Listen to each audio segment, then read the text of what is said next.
Benim size bir İngilizce öğretmeni olarak Türkiye'de İngilizce öğrenmek ve konuşmak ile alakalı istatistikleri aktardım. Video serisinin Part 2'sine hoş geldiniz. En iyi İngilizce konuşanları listelemiştik. Şimdi en kötü İngilizce konuşanları listeliyoruz. Yani bu isimler İngilizce konuşmadığını ve bilmediğini esprili veya ciddi bir şekilde beyan etmiş kişiler olacak. Sizce listenin 5. sırasında kim var?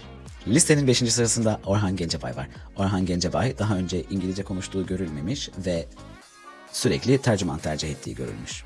Listenin 4. sırasında ilginç bir şekilde Müge Anlı var. Ben bu bilgiye şaşırdım. Siz şaşırdınız mı?